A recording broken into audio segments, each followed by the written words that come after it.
Boa noite, meu querido Rafael Almeida Riso. Boa noite a todos que estão aqui presentes para o último análise renais da história. Quem diria, hein? Quem diria que estávamos passando por essa metamorfose muito louca, né? De um programa, de uma live diária que começou a acontecer despretensiosamente, acho que em 2022, não foi, Rafael Almeida Riso? Foi. Final de 22. 23. E aí 23, e a coisa vai tomando forma. Quando viu, virou uma candidatura presidencial que tá em terceiro nas pesquisas e subindo. Cara. Isso começou aqui nessa live? Sim. Essa loucura toda? Toda nessa live. Essa live foi a live que surgiu, por exemplo, a lei de responsabilidade gerencial surge nessa live, Prendeu, Matou surge nessa live, o próprio livro amarelo surge nessa live, o Partido Missão, em grande medida, arrecadou a boa parte do seu dinheiro nessa live. Tudo foi meio que nessa live, né? A live foi fundamental pra gente.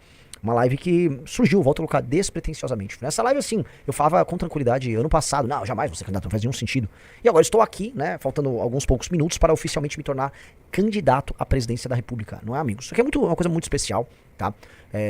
Volto a colocar, estamos aqui coroando uma aventura que começa, né, agora falando em termos mais precisos, no final do ano passado, quando nós viajamos para visitar o local, a cidade de Saboeiro, onde morreu Antonione Rodrigues da Silva, aquela mulher que se negou a envenenar a comida dos policiais, a mando do Comando Vermelho. Começa a aventura. Ali a gente vai inaugurar a estátua dela. E ali já havia, vamos dizer, a pré-candidatura Renan Santos. A gente começou a entender como funcionava uma turnê, a gente entendeu a importância de começar a rodar pelo Nordeste, a gente entendeu a importância de um enfrentamento a essas facções. Dá uma olhada aqui, temos as primeiras imagens. É isso, Riso? Isso. Aqui, ó.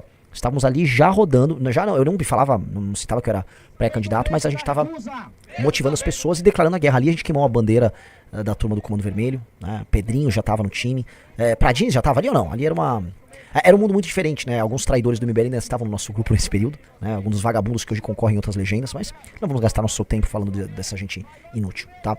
Ali foi o começo, né?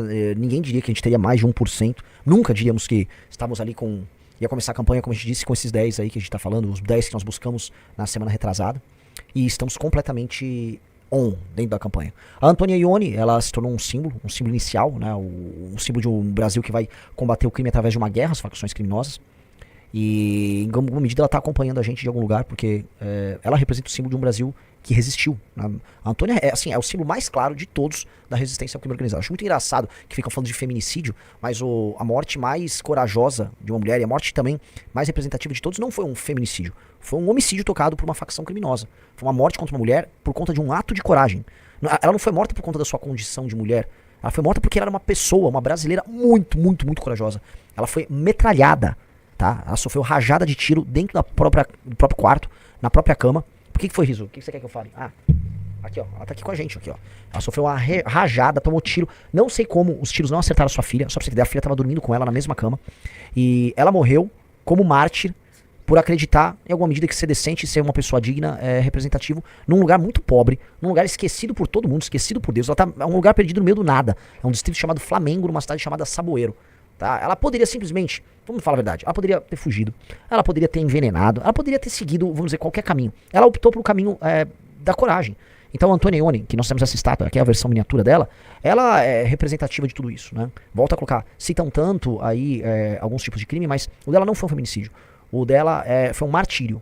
Ela é uma mártir e o símbolo maior do Brasil que resistiu ao crime organizado. A cidade dela já é tomada pelo Comando Vermelho, o interior do Ceará é tomado pelo Comando Vermelho, Fortaleza já está sendo tomada pelo Comando Vermelho, e enquanto o governador lá Humano luta pela reeleição, a filha dela chora a perda da mãe. Então, Antônia é um dos grandes símbolos aí da nossa construção, não porque eu quero me apropriar da imagem dela, e jamais faria isso. A Antônia é um símbolo porque ela nos guia, e a gente não tem o direito em nenhum momento de ficar, eu tô com medo, não sei o quê. Se ela não teve medo, a gente não pode ter medo. É ou não é? Amanhã tem ato, ali na frente da Faculdade de Direito Largo São Francisco. Aliás, todos vocês têm que ir. Não tenham medo, tá? Assim, é um dos raros momentos, um dos raros eventos em que haverá presença de forças policiais municipais, da GCM, em que haverá presença de forças policiais estaduais, a Polícia Militar, e forças policiais federais, a Polícia Federal. Então, assim, ninguém vai fazer mal a vocês, nenhum estudante vagabundo, nenhum fumeta, não vai fazer mal ninguém. Tá? Talvez apareça alguém com um tambor lá, xingando de fascista, e ele vai ser facilmente repelido pelas forças policiais. Vá, leve sua família, eu levarei a minha, leve sua família, eu tô muito tranquilo. Podem ir. Mas é o aluno que ameaçou você ali. A Polícia Federal vai pegar ele na hora certa. E sim, são ameaças sérias. Mas ameaças sérias à minha pessoa. E ele não vai ter coragem, nem tem como chegar ali. Não vai ter nem como chegar nesse perímetro. Então, é pra ir, tá? Vocês têm que ir. Então, nada do que eu faço, nenhum risco que eu corra é nada perto do ato de coragem da Antonione Rodrigues da Silva. Mas muito de longe. A diferença é colossal. Ela não tinha a Polícia Federal pra recorrer como eu tenho. Ela não tinha nada. Ela morava sozinha numa cidade. Aqueles jovens que a mataram conheciam, sabiam onde ela morava, sabiam o quarto dela. Eu fui até a casa dela completamente exposta. Eles entraram na casa dela e atiraram nela e eliminaram ela. Então, Se ela teve essa coragem, ninguém nosso, e isso inclui vocês que estão indo lá amanhã, tem que retroceder, tem que ter medo de nada. Não tem, mas não sejam covardes, tá? Não sejam covardes porque ela não foi. E nós vamos vingar ela por causa disso. Outro ponto que é muito importante, tá? Já tive algumas discussões na imprensa, etc, sobre essa questão. Prendeu, matou. Renan, por que vocês botaram na letra do seu jingle a vingança do povo? Porque o povo quer vingança.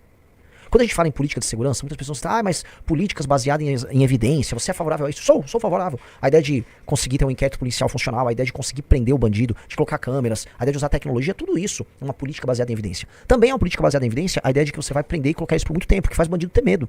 O bandido sabendo que será pego, inevitavelmente. Em caso pego, ele vai ficar preso muito tempo, o bandido pensa 10 vezes. Mas não é só isso. Porque se prender o bandido ou fazer ele sofrer não fosse uma política, vamos dizer, funcional, para demover ele da vontade de cometer o crime, ainda assim nós prenderíamos por muito tempo ou mataríamos ele. Porque nós temos que vingar o povo. As pessoas querem vingança e as pessoas têm o direito de fazer vingança. As pessoas têm o direito de fazer o justiçamento através do Estado, que é uma estrutura, vamos colocar aqui, é uma ficção criada pela sociedade civil. A sociedade cria o Estado como instrumento de proteção contra os seus próprios inimigos e a sociedade exige, até porque paga muito caro pro Estado, que o Estado faça justiça em nome delas. E o Estado tem que punir, ele tem que ferir as pessoas que ferem os membros dessa sociedade. Então, nós vamos vingar o povo sim. O meu jingle diz a vingança do povo, porque é a vingança do povo. Se você fez muito mal ao povo, você não será perdoado. Este é o ponto. Então, quando nós caçarmos o Doca, o urso, líder do Comando Vermelho, lá no Complexo do Alemão, ele não apenas será muito preso. Se ele resistir, se ele falar assim, um pouquinho mais alto, ele vai ser cravejado. Eles não gostam de comprar aqueles colares do TH Joias, amigo do Flávio Bolsonaro, cravejados, diamantes. Esse aqui tá cravejadão de diamante de ouro. Pois bem, você vai ficar cravejado de chumbo, né? Um material um tanto quanto menos nobre aí do que o diamante, mas pra nós o importante, o que é mais valioso não é o material em si, o seu corpo que vai ficar tal qual o rubi, grande pedra preciosa, vermelha e bela como nós gostamos tanto. É ou não é? Então, não pensem de maneira idiota, como muitos colocam, como se nós fôssemos autômatos, né? Não, essa política baseada em evidência funciona, essa não funciona, nada disso. Nós somos seres humanos e o sentimento de justiça e pertencimento inclui você fazer justiça contra aqueles que fazem mal a todos nós. Isto é importantíssimo. Nós somos seres humanos e se a gente não sentir que a sociedade a qual nós fazemos parte não faz justiça por nós, significa que essa sociedade e o Estado não gosta da gente. Que aí ele é uma estrutura que está para além de nós. Ele é uma estrutura que responde aos seus próprios entes internos, funcionários públicos, pessoas ricas, intelectuais, e essas pessoas não ligam pra gente. Nós temos que ter um Estado que ligue pra gente. Tanto que uma das coisas que nós vamos fazer no nosso governo, isso é muito claro, será, após fazer uma limpa em todos os lugares ocupados pelo crime organizado, nós vamos organizar uma espécie de Nuremberg das favelas. O Nuremberg das favelas nós vamos pegar todos os crimes que não puderam ser reportados, especialmente crimes sexuais, quantas meninas que não foram estupradas, quantas meninas que não foram violentadas ou obrigadas a se relacionar com um vagabundo membro do crime organizado. E isso aqui não é apenas uma fala minha, essa era uma pesquisa, uma matéria jornalística que o Tim Lopes fazia quando foi morto lá pela turma do Elias Maluco. Quantas meninas não foram obrigadas a passar por isso? Agora elas vão poder reportar e nós vamos poder julgar a posteriori todos os crimes cometidos por esses vagabundos. Crimes que não podem prescrever. E aí eu quero ver vagabundo de esquerda dizer que isso tá errado de fazer. Porque esses caras querem ficar criando comissão da verdade pra ficar falando da ditadura até hoje. Por eles a gente vai ficar repisando a tal da ditadura militar por conta de 300 mortos que aconteceram décadas atrás.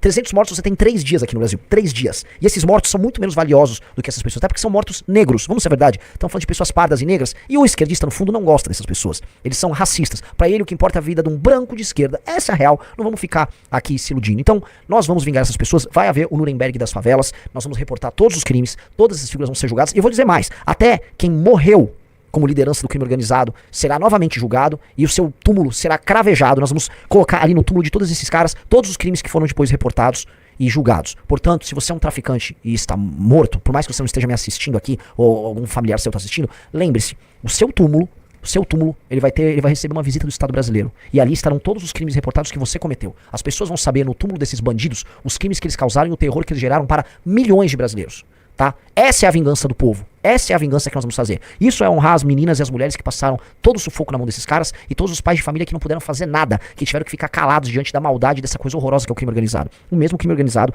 que foi divulgado e incensado por filmes, por músicas e até por programas de televisão que naturalizaram essa turma maldita, a ponto do Estado do Rio de Janeiro hoje ter sido tomado por eles e da gente ver tanto o PT visitando favela, lembra do CPX, o boné do Lula, na maior naturalidade, depois o Flávio Dino foi lá, ministra a Aniele Franco rodando também favela, quanto o senhor Flávio Bolsonaro que se aliou ao Bacelar e ao TH Joias, que são operadores do Comando Vermelho, para apoiar eles pro governo de lá. Nunca se esqueçam disso. Flávio Bolsonaro, apoiador de gente do Comando Vermelho no Rio de Janeiro. Essa gente toda tem que ser destruída, essa gente toda são demônios, e um Estado que não queira se vingar dessas pessoas que fizeram apenas o mal contra nós brasileiros, é um Estado que não vale a pena, não apenas ser parte dele, mas se quer pagar qualquer imposto. Se você paga um imposto pra um Estado que faz isso, que negligencia você, que não liga pra você, esse Estado tem que ser apenas destruído. Nós vamos reformar o Estado brasileiro.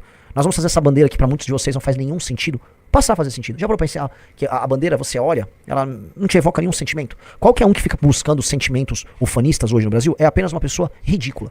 Boa parte do nacionalismo brasileiro é um nacionalismo ridículo, porque ele fica evocando alguns símbolos do passado, mas ele esquece do mal que é feito no presente. A nossa bandeira não nos traz nada de bom hoje. A nossa bandeira vai ganhar significado a partir do momento que o nosso país, ele honrar os brasileiros que estão vivos, honrar os brasileiros que estão mortos, honrar os brasileiros que estão nascendo, honrar a luta dos brasileiros que trabalham e produzem e honrar os brasileiros pacíficos que são vítimas do crime. O Estado tem que passar a fazer isso, e não ser essa entidade que julga a gente, que rouba a gente, que suga a gente e que não liga pra gente, tá? A vingança do povo é sobre entregar o Estado ao povo. O povo, de verdade. Aos brasileiros e o povo, né? O povo que não inclui a todos. Porque se você é membro de uma facção criminosa, nós vamos trazer o direito penal do inimigo e você não será tratado como povo. Será tratado como inimigo. E contra o inimigo você prende ou mata. Não é prender ou matou? Nós prendemos ou matamos o inimigo, tá? Essa é a regra do país que nós vamos viver a partir do ano que vem. Obviamente, se conseguirmos vencer essa guerra aqui, que é uma das guerras mais idiotas que nós temos à disposição, que não é que assim, estamos enfrentando, né, dois inimigos absolutamente maus. Não, eles são dois grandes inimigos ladrões. São dois grupos políticos que, assim, com gente que quer se refastelar na grana, né? Como é que pode, assim, um país se levar a sério, ter na frente da gente que está construindo um projeto tão bom, um projeto tão honesto, né? Gente que fica comprando mansão em área de milícia como Flávio, gente como Lula, cujo filho e o irmão estão envolvidos no mesmo escândalo que a escândalo do INSS, que é um escândalo de roubo de valor previdenciário de velho. Sabe, a gente nunca pode se esquecer que o escândalo do INSS, que é esse escândalo que envolve o petismo, é um escândalo em que foram criados instrumentos, principalmente sindicatos, essa entidade maldita que são os sindicatos, e associações de toda sorte, pra ficar lá pegando cadastro de velho, de aposentado e roubar eles. Meter um suposto crédito consignado com valores errados, que ficam deduzindo o valor que essas pessoas recebem, e essas pessoas que são, em grande parte, analfabetos digitais, não conseguem se defender. São pessoas que não conseguem se defender, não conseguem sequer acionar um advogado. Essas pessoas são roubadas, esses caras são ladrões de aposentadoria. A gente chama de escândalo do INSS quando a gente esquece que, no fundo, o que o filho do Lula faz e o que o irmão do Lula faz é roubar a aposentadoria. Ladrões de aposentadoria.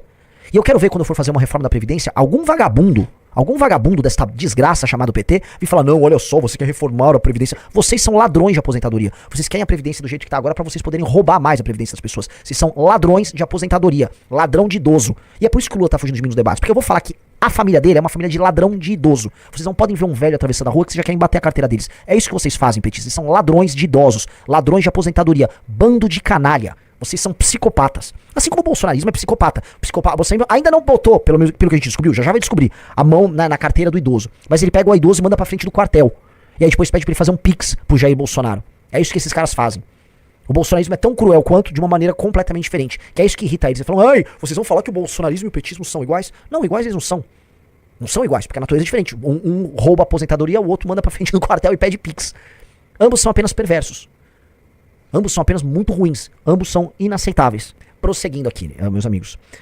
Será uma jornada muito louca, tá? A gente vai começar agora a campanha com pouquíssimo dinheiro. Volto a repetir, é muito pouco dinheiro quando comparado com os demais. Você imagina que a partir da meia-noite a campanha do Flávio e do Lula vai poder gastar muitos, acho que mais de 10 milhões de reais por dia. Já parou pra pensar que é nesse nível? Todo dia, porque vão ser mais ou menos uns 45 dias de campanha, certo, Riso? Certo. Não, eles vão poder gastar tranquilamente uns 10 milhões de reais por dia. E eu não estou falando dinheiro por fora. É assim, todo dia, toma 10, tá. 10 milhões de reais por dia. E eu não estou falando de dinheiro roubado, eu não estou falando de caixa 2. É uma competição absolutamente insana. Se vocês me mandarem 10 mil reais, o pessoal tá botando a grana, hein? Um em cima da outra. É 10 milhões de reais por dia. A campanha do Caiado, é que o Kassab não acredita na campanha do Caiado. O Kassab, ele acredita na campanha do Lula. Aliás, né, vou aqui fazer um desagravo aqui ao Caiado, é um adversário. Dito isso, é um cara que foi humilhado publicamente pelo partido ao qual faz parte. Igual o Zema também foi humilhado publicamente pelo Partido Novo, tantas vezes, né, o que o PSD, o que o Kassab fez agora com o Caiado, por mais que ele tente disfarçar, não se desfaz o que ele disse, né, num evento privado ele disse basicamente que o Centrão, isso, vamos ser sinceros, inclui o partido dele, vai apoiar o Lula e que o Lula vai ganhar a eleição. Assim, uma das coisas mais motivacionais que eu já vi um vice fazer. Né? Isso é uma das coisas assim, assustadoras. E o Caiado não é um sujeito ruim. Então o que foi feito com ele ali é muito errado, é muito feio. O Caiado tá tendo que agora ficar dizendo que não é petista porque o Kassab fez isso com ele, né?